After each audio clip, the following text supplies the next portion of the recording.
Okay, we have here Gab Amigo, champion of 3039. Gab, take us through your race.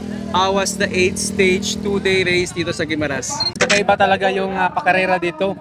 Napaka-professional, tapos maganda yung pagka-organize ng race nila, tsaka yung tracks, technical, and medyo physical talaga. Enjoy naman ako sa pagkarera dito, and then buti na lang no injuries and no mechanical error. So doon sa mga hindi pa nakakapunta dito, Gab, how is the track here compared sa ibang track sa Pilipinas? Ay, oo, yung mga hindi pa naka-experience dito sa Guimaras, sa next year, itry nyo na kasi yung tracks dito is all natural, technical, tsaka mag-enjoy talaga kayo kasi yung kondisyon ng lupa dito is kahit umulan, rideable pa rin.